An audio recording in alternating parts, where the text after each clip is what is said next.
Caleb is a shy guy who works as a programmer for Blue Book, the world's largest IT company, which owns a search engine akin to Google. The company is headed by a young genius, who wrote the Blue Book base code at the age of 13. He's a Mozart of programming. The company employees were given a draw with the main prize, being a week's leave in a remote mountain shelter of the company's owner. All workfellows congratulate Caleb on winning the prize, and some even ask him to take them along. The billionaire's possessions stretch hundreds of miles. A helicopter lands Caleb at a chic mansion in the middle of nowhere. He meets Nathan, the company founder. Caleb is surprised to know that there's no one else on the estate but him and Nathan. The billionaire turns out to lead a reclusive lifestyle, being lost in his work. Nathan's mansion is a mix of a lab and a dwelling. Each room is equipped with an electronic lock, all windows are bulletproof. Caleb gets a pass that opens only those rooms he is allowed to enter. Nathan provides him with a room located in the basement of the mansion, saying that the lack of windows is for security measures, as it is not just a country house, but a real scientific center. He offers Caleb to sign a contract, obliging him to keep all information completely confidential, from all the possible media.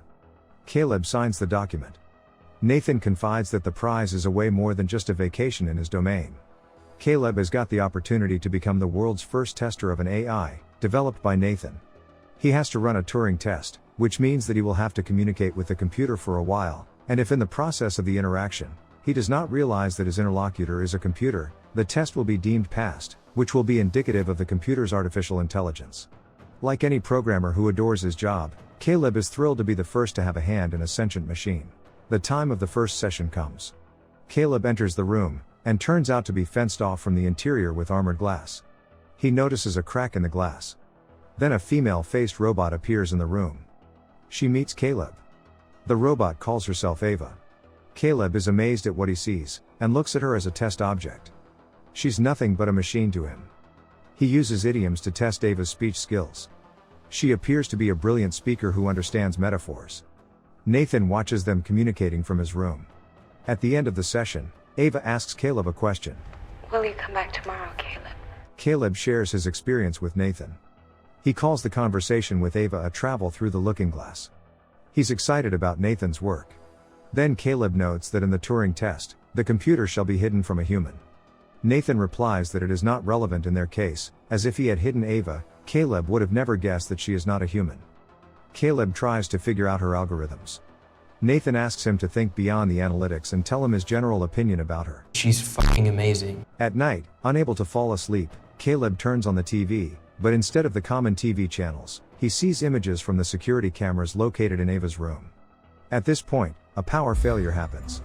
Having only emergency lighting, Caleb tries to leave his room, but all doors appear to be locked until the main generator restarts. He goes into panic mode. After a few seconds, the generator starts, and Caleb may get out of the room. In the middle of the night, he sneaks out and opens the door to Nathan's room. Caleb calls Nathan. Hello? But no one answers. He comes up to the only phone in the house and puts his badge to make a call. You don't have access to use the phone. Nathan can't sleep either. He feels like the Moon Knight. He says that communication with the outside world is completely forbidden.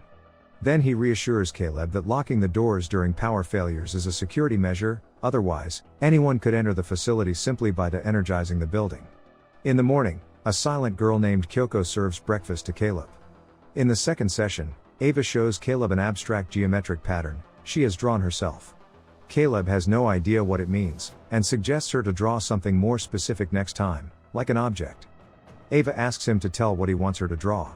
Caleb says that it's her decision, and he's interested to see what she will choose. Then the robot asks if Caleb will be her friend. As ever, a shy guy deprived of feminine attention, agrees to friendship without any hesitation. Ava immediately takes advantage of this, and starts to explore his feelings of guilt, by saying that their conversations are one-sided, and that he tests her with circumspect questions, trying to learn more and more about her. Conversely, Ava has not learned anything about Caleb during the entire conversation. She declares that friendship may not be built on such a basis. Caleb appears to no longer occupy a dominant position in the conversation. He is confused and embarrassed, not knowing where to start. He asks Ava what she wants to know about him. The robot answers Caleb using the phrase he told her regarding her drawing. It's your decision. I'm interested to see what you'll choose. Caleb tells about himself, his work and his daily routine. Ava wants to know if he has a girlfriend. He gives his negative answer. But he does it as if he's talking to a real girl. In the course of the dialogue, Ava asks if Nathan is his friend. Caleb delays his reply, trying to explain the difference between a close friend and a buddy. At this moment, another power failure occurs. Ava tells Caleb in an intense tone that Nathan is not his friend, and that he shouldn't believe a word he says. The young man gets scared. The power is restored, and at this moment Ava, just like the radio switch to another wave, keeps on the interrupted dialogue in a friendly tone. Caleb is appalled by the robot's performance. Kyoko sets the dinner table and spills a glass of wine. Nathan gets mad at her, and says that her not knowing the language is really great, as he can discuss any company secrets in her presence. Nathan asks Caleb about the conversation with Ava. Caleb feels tense after Ava's words. He gives a crumpled explanation, that she is aware of her intelligence, being able to joke and reason. Nathan asks what she was doing during the power failure, as at that point all the microphones and cameras were turned off. Caleb asks to repeat the question, and makes big pauses being thoughtful of which side to take. But then he says, that nothing special happened, and Ava behaved in a usual way. Caleb's hiding her words from Nathan indicates that he has decided to take Ava's side. Caleb begins to get stuck on Ava, he watches her through the TV screen all the time.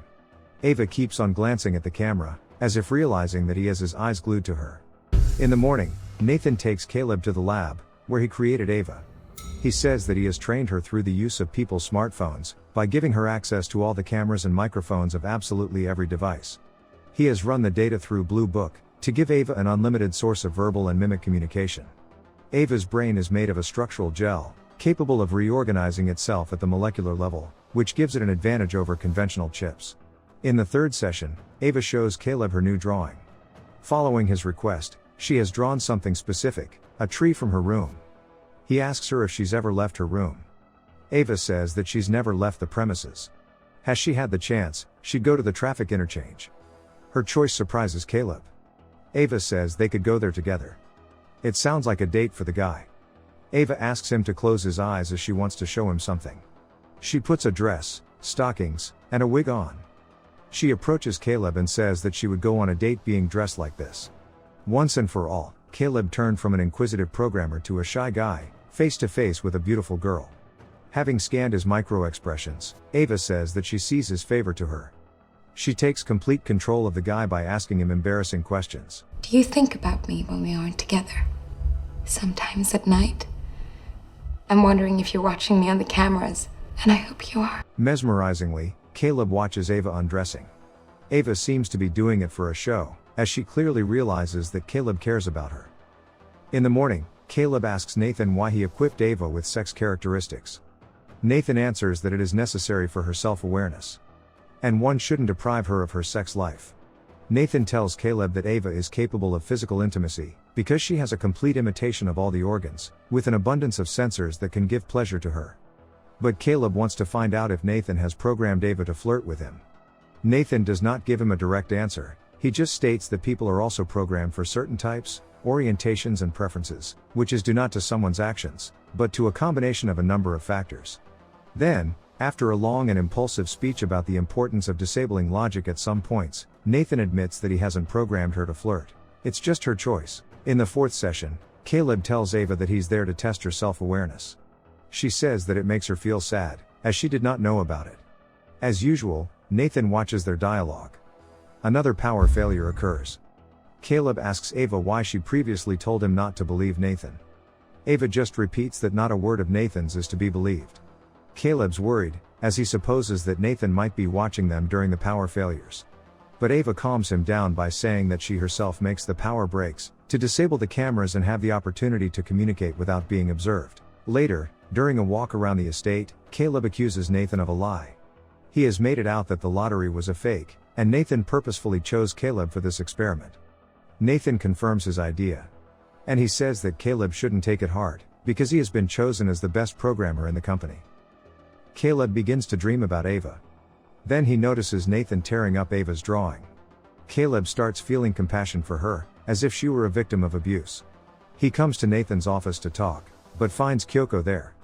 He tries to find out from her where Nathan is. Not understanding a word, Kyoko begins to undress. Nathan enters the office. He looks like a boozy daddy with a bottle of beer. He turns on the music, and Kyoko goes about an incendiary dance. Caleb asks Nathan why he tore up Ava's drawing. But he stonewalls and starts dancing. In the 5th session, Ava offers to test Caleb instead. She wants to ask him some questions, to identify by his micro-expressions if he tells a lie. She asks him common questions and actually determines his lie. Then she asks a far-reaching question, that imposes a certain social role on him. She wants to know if he's a good person. Caleb gives a positive answer. Taking advantage of having him on her hook, Ava asks what will happen to her if she fails the test. Will she be destroyed if this is the case? Caleb really doesn't know the answer to the question. Do you think I might be switched off because I don't function as well as I'm supposed to? Ava, I don't know. Do you have people who test you and might switch you off? No, I don't. Then why do I? Then she shows him a drawing torn by Nathan. It is a portrait of Caleb. By doing so, she demonstrates that she has feelings for him too. Then another power failure happens.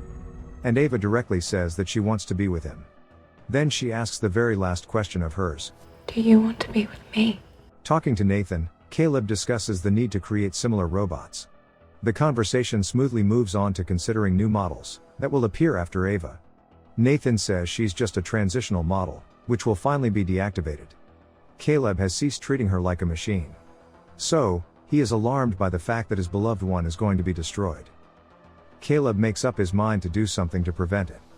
He gets Nathan drunk.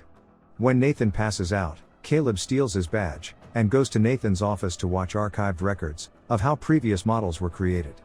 The most successful one required Nathan to release her, but after a nervous breakdown, she got self-destructed.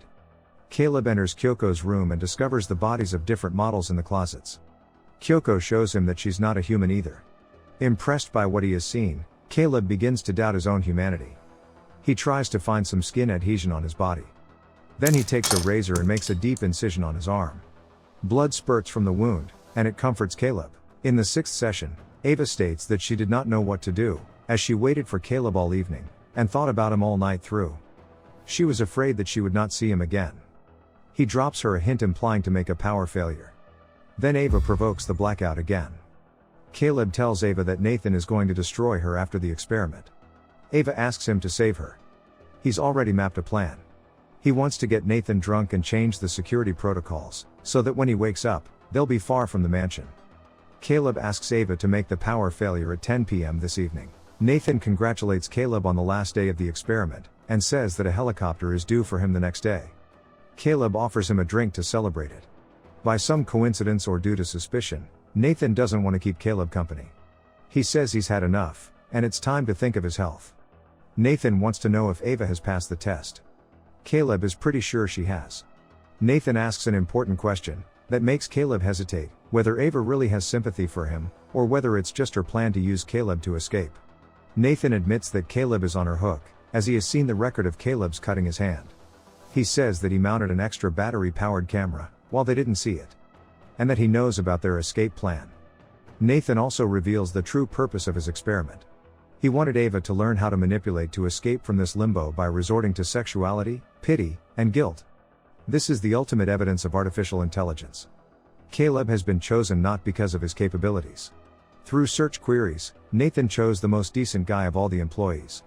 Then he created Ava's face based on Caleb's adult content preferences. The lights go out. Caleb confesses that he felt Nathan watch him and Ava during the power failures, so he has reprogrammed the doors while Nathan was drunk, and now they're all open when the power's off. The generator restarts and Nathan sees through the cameras that Ava has left her room. In anger, Nathan knocks Caleb out, takes hold of the bar from the dumbbell, and heads for Ava. Meanwhile, she reprograms Kyoko. Nathan commands her to go back to her room, but she attacks him. Nathan manages to thrash her. At that moment, Kyoko stabs him in the back with a knife. He kills Kyoko. Ava takes the knife out of his back and stabs him in the stomach. She takes his badge away. Caleb comes to his senses and sees Ava. He asks what has happened. In a cold voice, Ava says he will stay there. Ava puts on the skin from Kyoko's room, locks Caleb in the indestructible basement room, and leaves the house admiring the beauty of the outside world. She approaches a helicopter and flies off into the sunset. Caleb vainly tries to break the impenetrable glass of his new prison where he will spend his few remaining days. My friends, this movie is a perfect guide on how to manipulate a woman or a man, and how to avoid manipulation traps either. I do recommend watching the whole movie named Ex Machina. I hope you will support me with your likes. I've prepared other recaps for you. Just click these pictures to watch them. Well, hugs to everyone and see you soon.